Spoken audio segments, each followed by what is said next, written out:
What's good, YouTube? Now, a lot of people who want to dispute it can, but they know they're wrong now. Getting hype is one thing, but following through on it, that's another proposition entirely. And for this video, we're going to list off some big prospects in MMA who just never managed to live up to the hype. As always, if you guys enjoyed the video, please be sure to let us know by giving it a like and hitting that subscribe button so you don't miss a thing. And now, without further ado, and ranked in no particular order, here are hype trains that got derailed in MMA. Paige VanZant. Paige VanZant managed to really make a name for herself in the early stages of her career. Paige VanZant is 5'4" and weighs a whopping 115 pounds, but we quickly found out there is one beast inside this girl next door. Well, that's it. What a debut for Paige VanZant. Not only did she look the part, but she also had a level of uncoachable toughness that set her up to be a major fan favorite within the sport. Paige VanZant seemed destined for superstardom. And to be honest, she definitely made her mark over the years. I've always known from a young age I was meant for the spotlight, and I didn't know what platform that would be, and it just happened to be MMA. I'm not someone who is meant to be in the background, and I'm meant to be the star. And I knew that. It's just something in you that you know you're meant for big things, and this is the platform that I'm going to be successful on. She has all the attributes of a little rock star, man. Yesterday, she was the most searched fighter on UFC.com. 21 years old. She doesn't have a lot of experience, but boy, she's a scrapper. She's got that thing, man, and she can fight. But when the time came for her to take on fellow prospect Rose Namajunas, things took an ugly turn when the far superior Thug Rose managed to put an almighty beating on VanZant, dominating her over 5 rounds to announce her own arrival on the scene. I got outclassed in every way. I'm sad, but I'm fine. I'm just new, you know? Yeah. I got a lot to learn. Try not to cry, guys. And while Rose managed to rise up and become a divisional legend, it was clear that Paige wasn't going to set the world on fire in the cage. Sure, she has made a pretty considerable name for herself regardless, but any notions of her becoming a UFC champion seemed to fizzle out after this fight. She should definitely test free agency. Sage Northcutt. When Sage Northcutt first touched down in the UFC, he was a fighter who seemingly had it all. He's got a very high level of karate and kickboxing and taekwondo. But then also ridiculous athleticism. Altogether, it's a nasty package. He's good at everything, and his athleticism is going to carry him so far. Super Sage was, and is, an incredible athlete who simply arrived in the UFC too early. Right now, I'm the youngest person in the UFC. I turned 19 in March. My goal is to be the youngest UFC champion in UFC history. I've always visualized this. I've always seen myself being able to fight in the UFC, and now here it is. I'm excited. And because of his look, his personality, and his clear athleticism, he was thrown into fights he simply was not ready for. People forget that Northcutt actually left the UFC on a 3-fight win streak, but his losses to Mickey Gall and Brian Barberina stood as conclusive proof that he was rushed into a position that he should have been slow-rolled into. You know, when I usually release somebody, I'm usually right. I wish him the best, and, you know, we let him go. Northcutt left the UFC and moved to ONE Championship, where, yet again, his career was mismanaged, as he was set up against the fearsome striker Cosmo Alessandre, who KO'd him stiff in the earliest exchange. People that want to grapple with him. And proceeded to break several bones in his face. Sage would lose years of his prime as a result. Ben Askren. Timing was a crucial ingredient in Ben Askren's failure. People are quick to forget that Askren arrived in the UFC 2 years into his retirement, coming into the big leagues well past his prime. Do you feel like you're in the prime at 34 years old, though? No, I'm definitely not in the physical prime of my life. Did you think you were done with fighting realistically before this came through? I thought it was about a 50-50. You know, I said I retire with the caveat that if I come back, I only am going to fight guys who are higher ranked than myself. This would be a weird ending to the story. 18-0, beat everybody up, but we don't know how good he really was. That's not an ending that everyone wants. What are you expecting from yourself? Because I know you hold yourself to the highest standard. Dominance. Now, would being a few years younger have saved him from that massive Jorge Masvidal knee that ended his night in 5 seconds? That's debatable. But Ben Askren's legacy as one of the greatest non-UFC fighters of all time was set in stone when he finally hung up his gloves with a win over Shinya Aoki in ONE Championship. So when he announced his return from retirement to take on Robbie Lawler in the UFC, and somehow won in a bizarre and controversial but wildly impressive comeback performance, this, coupled with his great work on the mic, took his hype train to another level entirely ahead of his grudge match with Masvidal. All these reporters ask me why you're so mad. I'm kind of curious. You are mad. I don't like the dude. There's not too many people that I genuinely dislike. He's one of them. What's up, boss? I can't wait to break your face, baby.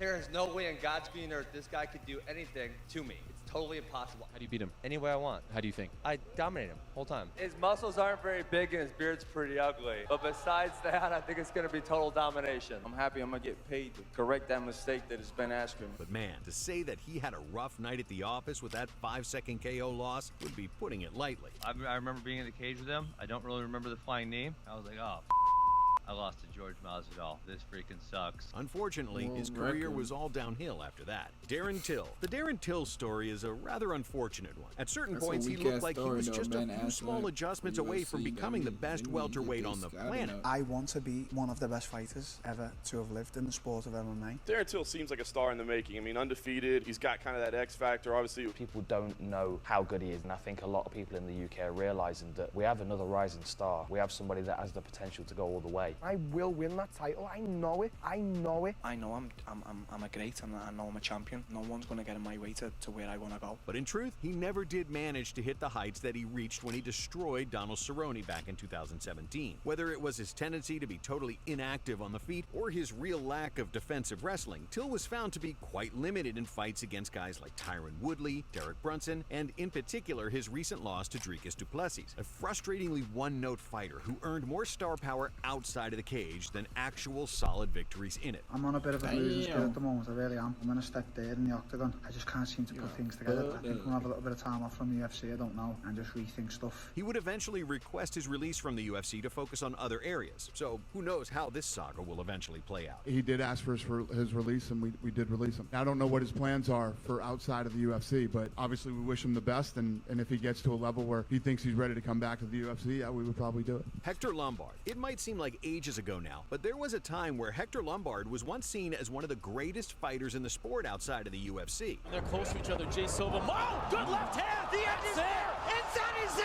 And a frankly insane 31-2-1 record had many experts picking him as a future champion. He had the skills, he was incredibly physical, and coming into the promotion's middleweight division, it was pretty clear that the champion Anderson Silva had better take note. We've been bugging you about Hector Lombard for a very long time. Even though he was sort of locked in with another organization, now he's here. UFC is the biggest organization in the world. I'm excited to fight for UFC. I always wanted. He's on a 25-fight win streak. He's got knockout power on both hands. He moves forward. He's an exciting fighter, and he fights a lot like Tyson. Unfortunately, his debut saw him lose pretty underwhelmingly to Tim Boetsch. Indeed, he did manage to score a few decent wins after that, but Lombard never came close to earning a title shot. And just 2 years after his UFC debut, he slumped into an 8-fight winless streak that eventually led him to retirement. Paddy Pimblett. Next up, we have another fighter who might not totally be out of the running just yet. Even from his earliest days in the UFC, it seemed like the hardcore fans of the sport never truly backed Paddy Pimblett to become anything more than a fun addition to the 155-pound roster. I'm infectious. I'm very polarizing. Some people love me, some people hate me, but you're gonna watch me fight. Sure, he commanded some real attention from the fans, but when it came to his performances inside the cage, he never really showed enough raw talent to suggest that he would ever break into the top 5 or even the top 10. But the fighting world as a whole truly caught up to Pimblett's limitations when he took on the veteran Jared Gordon. What do you have that Jared has not faced in the octagon? I'm just different. I've got weird striking, weird wrestling, and weird jiu-jitsu. I'm a little weirdo. Is your prediction first round stoppage? Yeah. I know what's going to happen. So what's going to happen? I'm going to drown him. It was a close fight, sure, but it was also pretty clear to see that Paddy the Batty was struggling. And when the judges still decided to award the decision his way, the fans very quickly smelled a robbery. It was 30-27 or 29-28 for Jared Gordon. Everyone in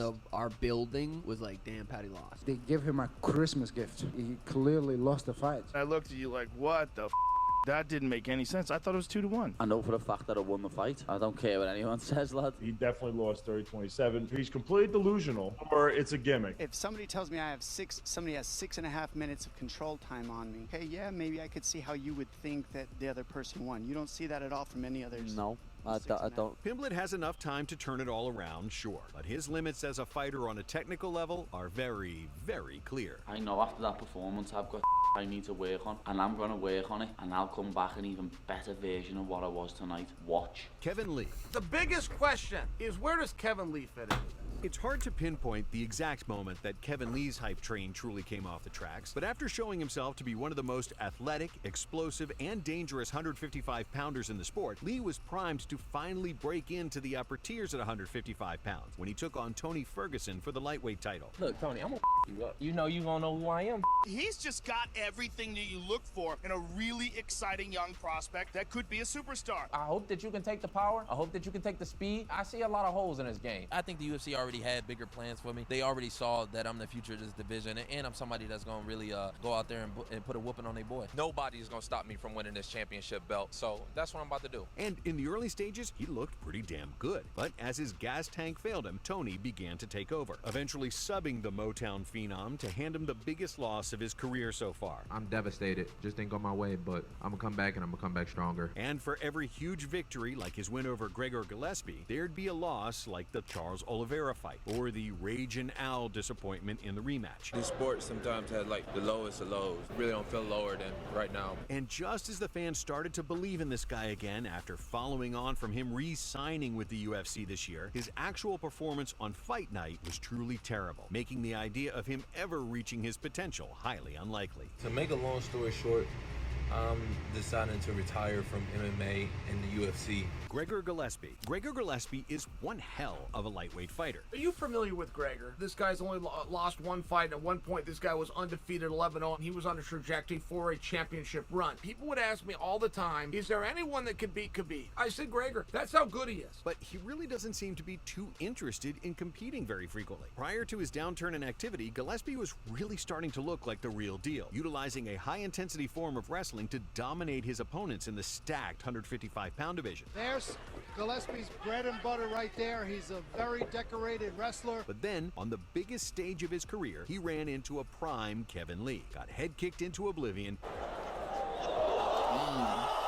and disappeared for 2 years. I broke my jaw against Kevin Lee, so I had a 4 or 5 month layoff, and props to Kevin Lee on that, man. That was a beautiful combo. He then returned with an amazing comeback performance against Carlos Diego Ferreira in 2021 and hasn't been heard from since. His momentum was definitely hurt by that brutal KO against the Motown phenom, but it's hard to shake the feeling that Gillespie isn't too interested in continuing his career for other reasons. I have heard this about Gregor for 3 years now, that he will not take fights. The reason you see huge gaps in between Gregor's last fight and his next fight isn't because he's not getting called. He gets offered the fight and says no. As always, if you guys enjoyed the video, please be sure to let us know by giving it a like and hitting that subscribe button so you don't miss a thing. As always, thanks for watching. We'll see you in the next one. Be a better list.